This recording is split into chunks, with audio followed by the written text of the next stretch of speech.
L'Afrique est le continent qui enregistre le plus de présidents assassinés au pouvoir. C'est vraiment dommage de savoir qu'à chaque fois qu'un président africain essaie d'apporter un plus à ce continent, qu'il se voit assassiné ou tué par souvent même ses confrères ou la métropole. Et dans cette vidéo, je m'en vais vous présenter les 10 présidents qui ont été assassinés au cours de leur mandat. Restez jusqu'à la fin de la vidéo parce que vous allez entendre des histoires vraiment inspirantes par rapport à certains présidents africains. Et avant d'aller loin, je vous invite à vous abonner si ce n'est pas encore fait et activer la cloche de notification parce que chaque semaine, je partagerai ici des rubriques par rapport au continent africain.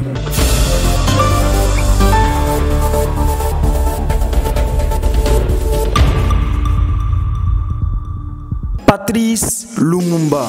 Patrice Lumumba est devenu Premier ministre du Congo le jour de l'indépendance, le 30 juin 1960. Le 17 janvier 1961, au début de la nuit, il est assassiné au Katanga avec 2 de ses compagnons. Ils ont été exécutés par un peloton de l'armée katangaise commandé par un officier mercenaire belge. Patrice Lumumba est donc mort à l'âge de 35 ans.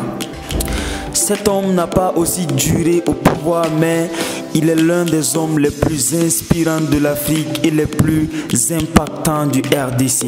Sylvanus Olympio du Togo. Il était une figure importante dans la lutte pour l'indépendance du Togo.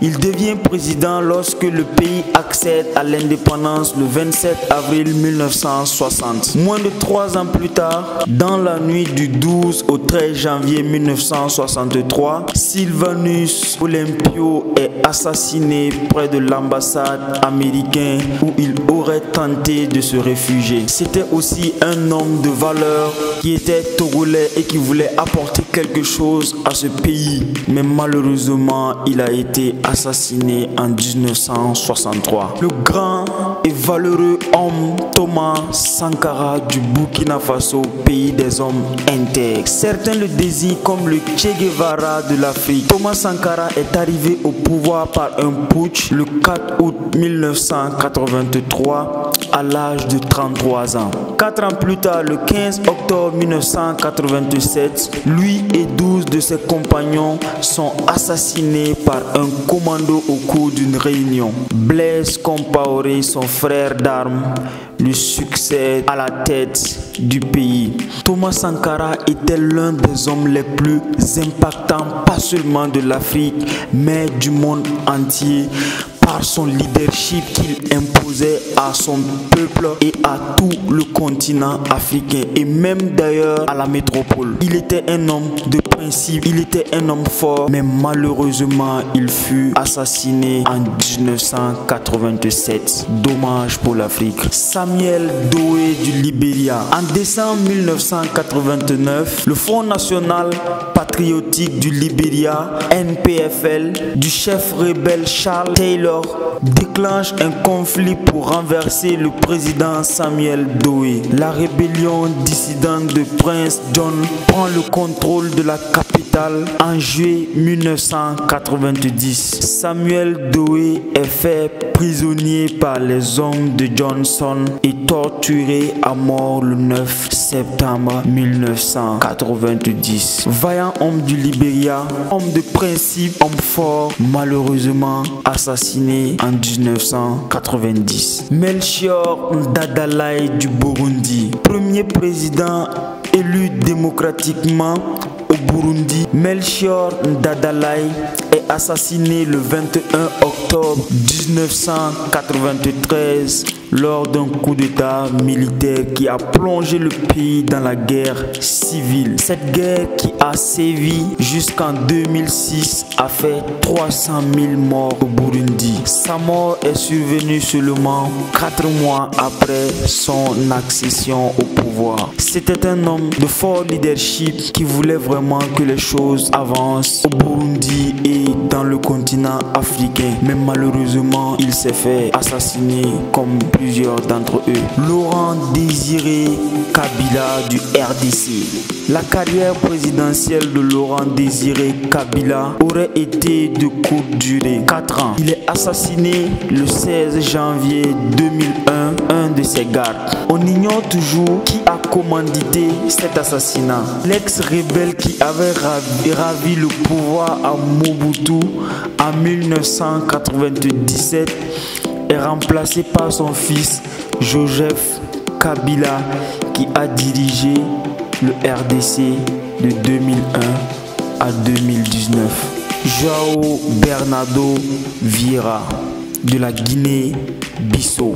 Nino Vieira est tué à sa résidence officielle par des hommes armés le 2 mars 2009. À 69 ans, il avait totalisé 31 ans de pouvoir. Il a accédé à la tête de l'exécutif une première fois en novembre 1980 par un coup d'état militaire avant d'être chassé par une rébellion en 1999 et de se faire réélire en 2005. Cet homme est mort en 2009. Mouammar Kadhafi de la Libye. Beaucoup d'entre vous connaissez ce grand homme qui a été assassiné et son histoire n'est toujours pas claire parce que beaucoup de personnes piétinent cette histoire qui, si elle est divulguée, ne sera pas bien pour certaines nations. Après 42 ans de règne sans partage sur la Libye, Mouammar Kadhafi est tué en 2011 par une insurrection libyenne de Benghazi.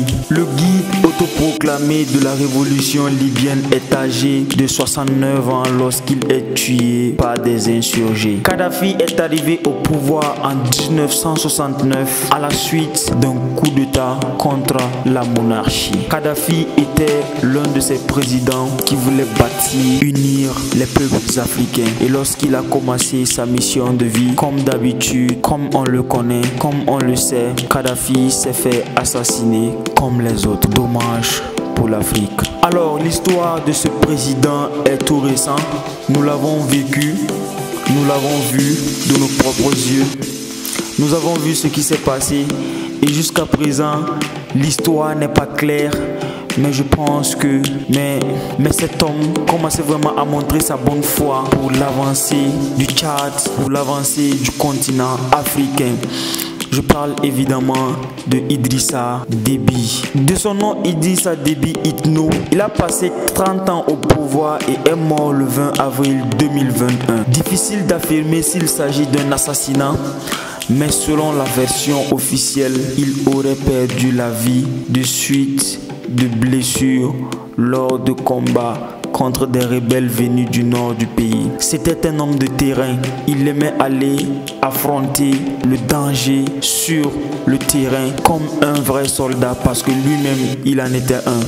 Avant lui, le 13 avril 1975, François Tombalbaye, le tout premier président, fut assassiné lors d'un coup d'état militaire. Cet homme, lorsque vous connaissez son histoire, vous savez que les présidents africains souvent sont confrontés à des choix indépendants de leur volonté. Il a dit, je cite, « Les mandats que j'ai faits au pouvoir du Tchad au début m'ont été imposés. » Et par la suite, il y avait la rébellion, il y avait la guerre au Tchad. Et donc, je voulais rester pour régler cette difficulté. Maintenant, qu'en est-il de son assassinat? C'était un homme qui avait commencé vraiment à lutter contre les forces. C'était un homme qui avait commencé à lutter et commençait vraiment et il commençait à connaître les points faibles des forces armées. Et quelques temps plus tard, il fut assassiné et c'est son fils qui prend le pouvoir. Le 10e et dernier président, il s'agit de Mohamed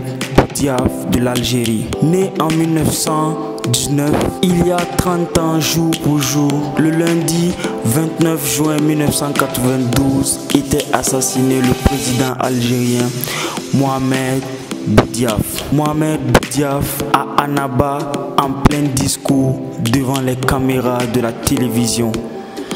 Un de ses gardes du corps, le sous-lieutenant Lambarek du groupe d'intervention spéciale, a été désigné par la justice comme étant son assassin. La thèse de l'acte isolé défendu par la justice lors du procès 1995 avait été pourtant mise en doute par la commission d'enquête spéciale qui, dans son premier rapport de juillet 1992, évoquait des commanditaires mais sans les identifier. Voici donc la liste des 10 présidents qui furent assassinés lors de leur mandat que je devais vous présenter.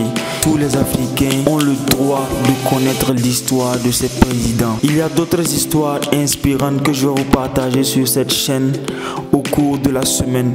Et donc je vous invite à vous abonner si ce n'est pas encore fait. Activez la cloche de notification. N'oubliez pas d'activer la cloche. Comme ça, lorsque les vidéos vont sortir, vous allez recevoir les notifications directement et avoir toutes les informations sur votre continent qui est l'Afrique. On se dit à très bientôt dans une prochaine vidéo.